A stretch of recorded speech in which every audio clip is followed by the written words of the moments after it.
Este documentário do canal Jacazevo conta com o apoio da página brasileira de notícias da Glitch Productions e de cada divulgação de suas produções independentes.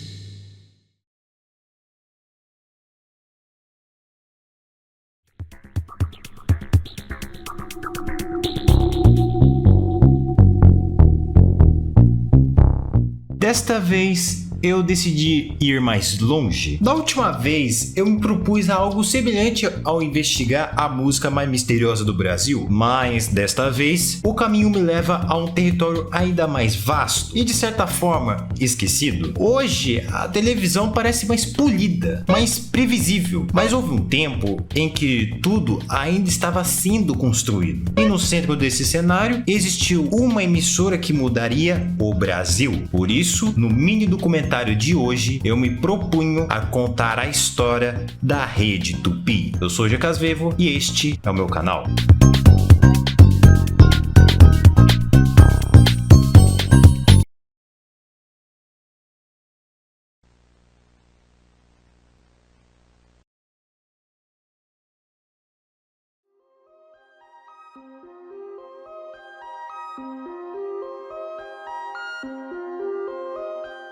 A nossa história começa na década de 1940 com um dos homens mais influentes da comunicação brasileira, Assis Chateaubriand. Nascido em 4 de outubro de 1892, na Paraíba, Chateaubriand construiu ao longo das décadas um verdadeiro império midiático. Jornalista, advogado, empresário e político, ele foi o fundador dos Diários Associados, um dos maiores conglomerados de comunicação da América Latina. Sua influência ia além da imprensa. Ao lado de Pietro Maria Bardi, ele participou da criação do Museu de Arte de São Paulo, um dos mais importantes centros culturais do país. Mas seu projeto mais ambicioso viria no final da década de 1940. Após conhecer a televisão nos Estados Unidos, Chateaubriand decidiu trazer essa nova tecnologia para o Brasil. Ignorando os riscos, importou equipamentos e iniciou a implantação das primeiras emissoras de televisão do país. Em 18 de setembro de 1950, entrava no ar a TV Tupi de São Paulo, a primeira emissora de televisão do Brasil.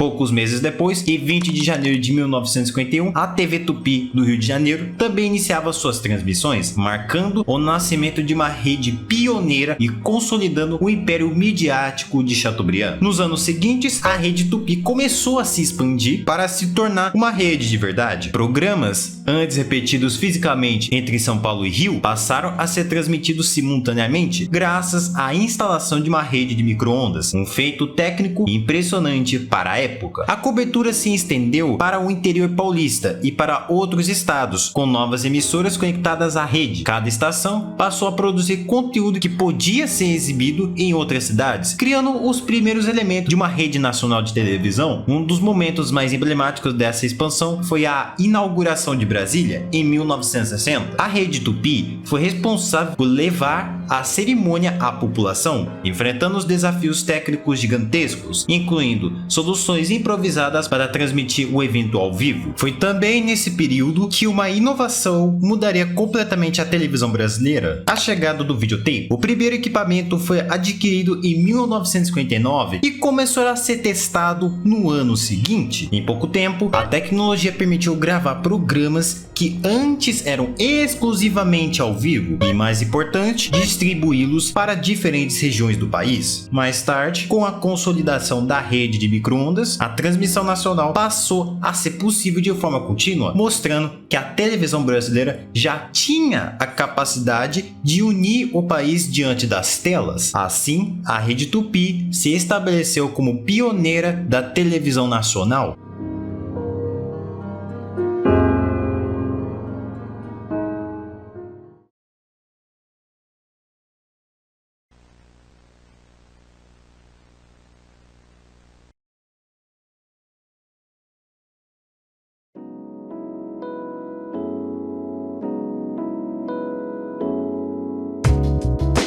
Com o passar dos anos, a televisão brasileira evoluía rapidamente e a Rede Tupi buscava acompanhar essas transformações. No final da década de 60 e início dos anos 70, uma nova tecnologia começava a mudar a forma como o conteúdo era distribuído, as transmissões via satélite. A Tupi passou a utilizar esse recurso para ampliar ainda mais o alcance de sua programação, permitindo que conteúdos fossem enviados para diferentes regiões do país com mais rapidez e qualidade. Era um avanço significativo em relação às antigas redes de micro-ondas, aproximando o Brasil de um modelo moderno de televisão em escala nacional. Ao mesmo tempo, outra transformação profunda acontecia diante dos olhos do público: a chegada da televisão em cores.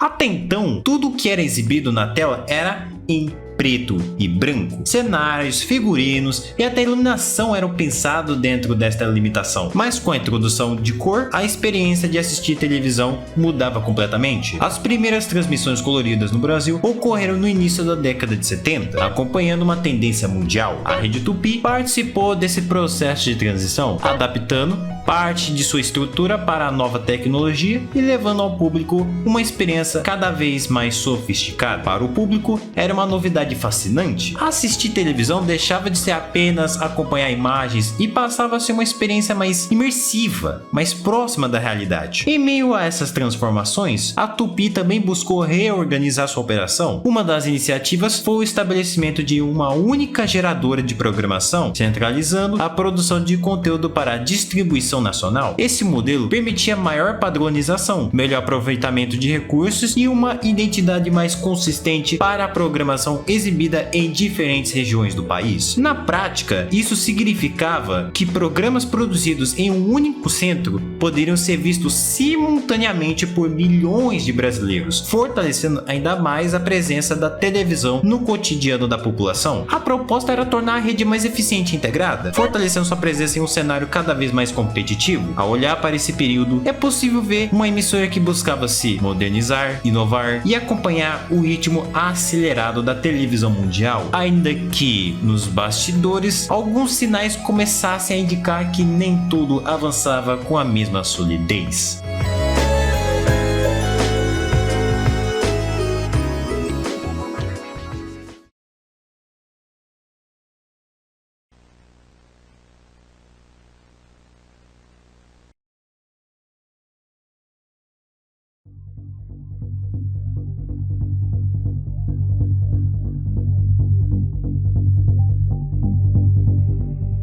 Durante décadas, a Rede Tupi foi sinônimo de pioneirismo, inovação e poder na comunicação brasileira. Mas, como em muitos grandes impérios, o ponto de virada começaria longe das câmeras. Em 4 de abril de 1968, devido à decorrência de complicações de uma trombose, morria Assis Chateaubriand. Sua presença sempre foi central. Mais do que um empresário, Chateaubriand era a figura que articulava decisões, mediava conflitos e, acima de tudo, impunha direção ao grupo dos Diários Associados. Com sua morte, a Rede Tupi não perdia apenas um fundador, perdia também o seu principal eixo de liderança. Nos anos seguintes, o que se viu foi uma sucessão marcada por disputas internas e dificuldades de organização. Diferentes grupos dentro dos Diários Associados passaram a disputar influência, e a ausência de uma liderança unificada tornava cada decisão mais lenta, mais complexa e muitas vezes menos eficiente. A estrutura que antes funcionava sob o comando de uma única figura forte, agora precisava se adaptar a um modelo mais fragmentado, algo para o qual público nem sempre estava preparado. Enquanto isso, do lado de fora, o cenário da televisão brasileira também mudava rapidamente. Novas emissoras surgiam, trazendo propostas mais modernas, maior investimento em produção e uma visão mais organizada de mercado. Entre elas, ganhava destaque a TV Globo, que começava a se consolidar como uma concorrente direta e cada vez mais relevante. A disputa pela audiência, que antes parecia confortável para a Tupi, tornava-se cada vez mais acirrada, e pouco a pouco os reflexos dessa mudança começavam a aparecer nos números. Se nos primeiros anos a Tupi havia sido inovadora, com novelas mais realistas e formatos que se aproximavam do cotidiano do público, agora outras emissoras começaram a dominar essa nova forma de contar histórias, refinando técnicas, investindo mais em roteiro e elevando o padrão de qualidade. Aos poucos, a liderança da Tupi deixava de ser Incontestável. Ainda assim, para o público, a televisão continuava. Os programas iam ao ar, os apresentadores mantinham seus espaços e a emissora seguia presente no cotidiano de milhões de brasileiros. Mas, por trás das telas, algo começava a se deslocar, quase imperceptível à primeira vista, mas que, aos poucos, começava a mudar o destino da Rede Tupi.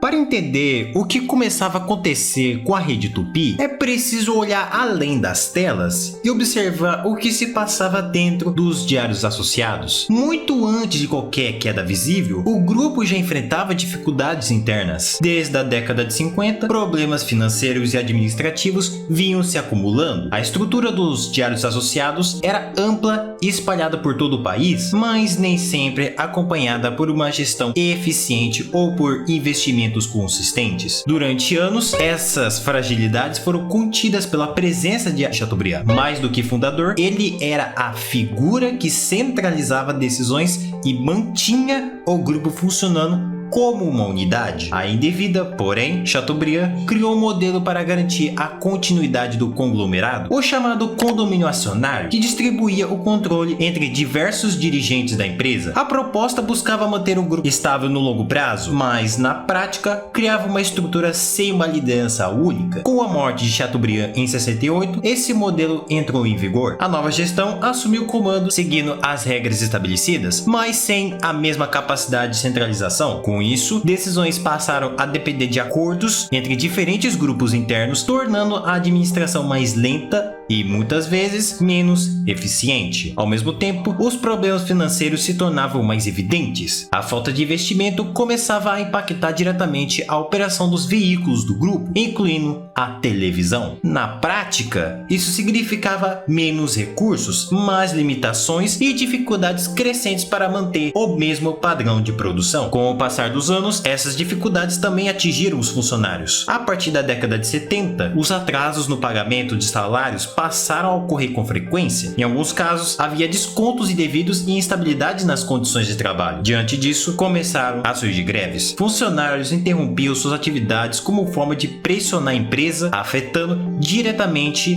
a produção e a exibição da programação. Enquanto isso, os diários associados tentavam lidar com a situação. Foram adotadas medidas de contenção de gastos, além de busca por empréstimos para equilibrar as contas. Ainda assim, os problemas continuavam se acumulando e, inevitavelmente, esse cenário começava a se refletir na televisão. A Rede Tupi, dependente dessa estrutura, passava a operar com menos recursos e maior instabilidade, em um momento em que o setor exigia cada vez mais investimento e organização. Para o público, a emissora ainda seguia no ar, mas por trás das transmissões, a realidade já era bem diferente do que aparecia na tela.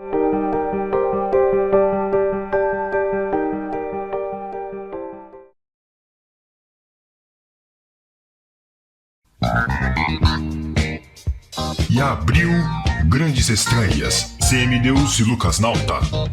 A seguir, Checas Vevo.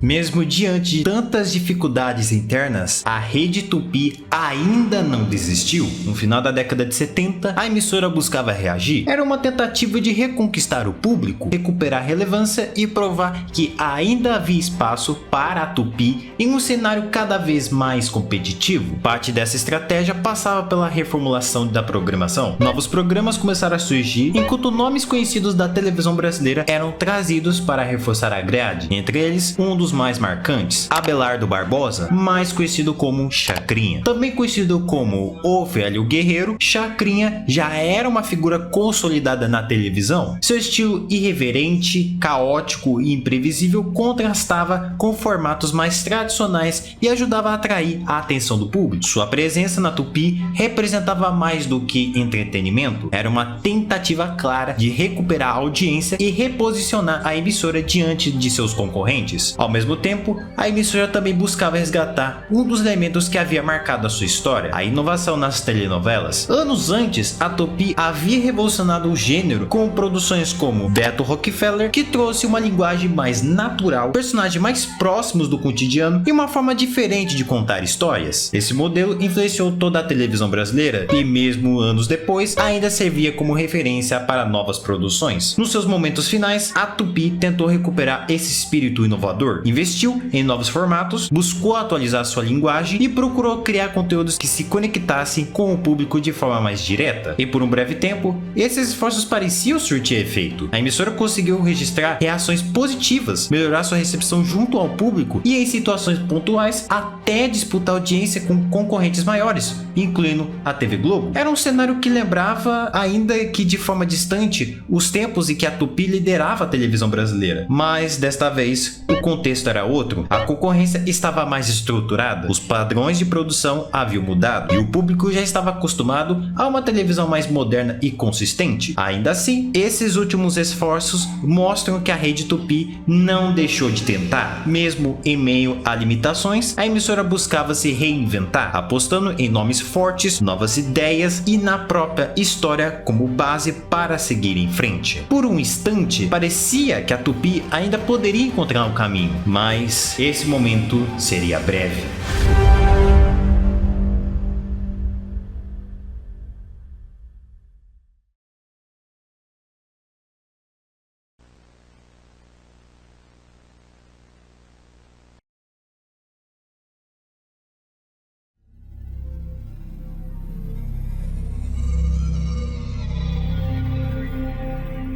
Apesar das últimas tentativas de recuperação, a Rede Tupi caminhava para o seu momento mais crítico. Nos anos finais, a rivalidade entre a TV Tupi de São Paulo e a TV Tupi do Rio de Janeiro se tornava cada vez mais evidente. Cada estação competia por recursos, programações e atenção do público, dificultando a coordenação da rede e gerando tensões internas. Enquanto isso, os problemas financeiros acumulados ao longo da década de 70 se intensificavam. Salários atrasados se tornaram rotina, afetando funcionários de todas as áreas, da produção aos técnicos. O descontentamento levou a greves, paralisando atividades e prejudicando diretamente a programação. Em algumas ocasiões, programas eram suspensos ou exibidos de forma improvisada, refletindo a fragilidade da emissora. A administração tentava medidas de contenção, mas a situação era grave. Em meio a dívidas crescentes e falta de investimentos, a Tupi não conseguia mais competir com a concorrência, principalmente com a consolidação da TV Globo, que dominava a audiência e publicidade. O governo militar, que supervisionava de perto as concessões de radiodifusão, observava atentamente a situação. Fragilidade administrativa, dívidas e greves constantes foram motivos suficientes para avaliar a continuidade da concessão. Em julho de 1980, veio a decisão definitiva. O decreto do governo militar cassou as concessões da Rede Tupi, encerrando oficialmente suas transmissões. O dia 18 de julho de 1980 marcou o fim de uma era. Durante a última transmissão, funcionários da TV Tupi do Rio de Janeiro leram uma carta ao presidente João Figueiredo implorando para que a emissora não fosse encerrada. Um gesto que refletia o apego e o esforço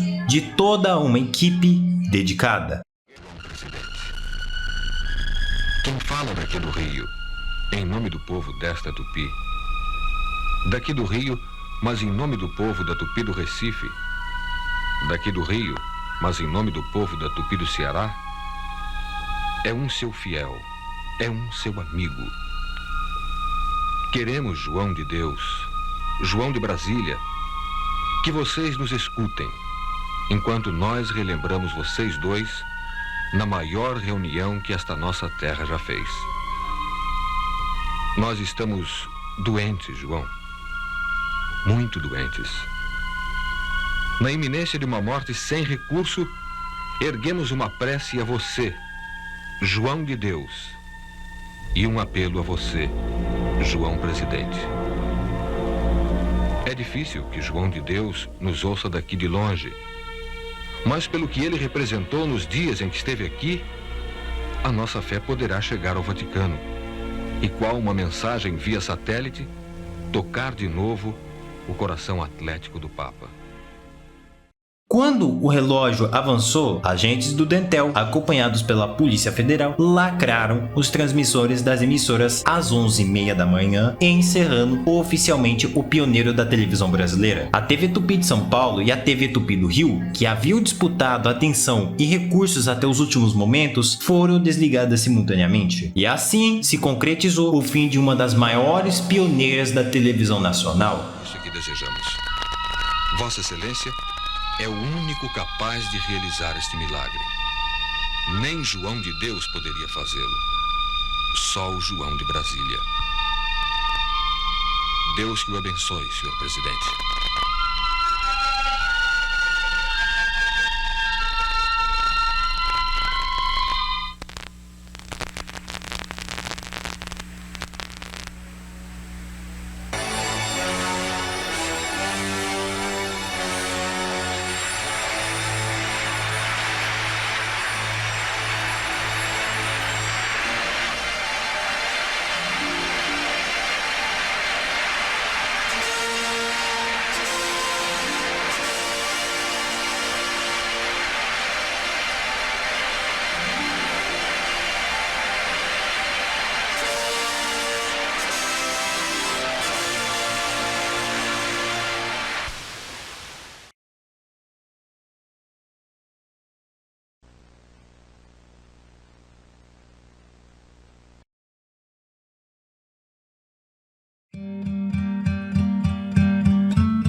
Após o encerramento das transmissões, a história da Rede Tupi não desapareceu completamente. As concessões da emissora foram recolhidas pelo governo e várias delas foram posteriormente destinadas a novas empresas de radiodifusão e deram origem às emissoras SBT do grupo Silvio Santos e a Rede Manchete do grupo Bloch. Assim, embora a Tupi não tenha sobrevivido, seu espaço na televisão brasileira continuou a influenciar o mercado e abrir caminhos para outras emissoras. O acervo da Tupi, entretanto, enfrentou um destino mais complicado. Boa parte de seus arquivos originais, incluindo programas históricos, gravações de telenovelas e shows que marcaram gerações, acabou se perdendo ou deteriorando ao longo do tempo. Equipamentos e fitas foram dispersos ou descartados, dificultando o acesso à memória visual da emissora. Ainda assim, esforços de preservação surgiram. A Cinemateca Brasileira assumiu a responsabilidade de resgatar o que restava, catalogando e preservando registros históricos da Tupi, incluindo trechos de programas, novelas, shows e reportagens que documentavam décadas de pioneirismo na televisão nacional. As filmagens que vocês, meus espectadores,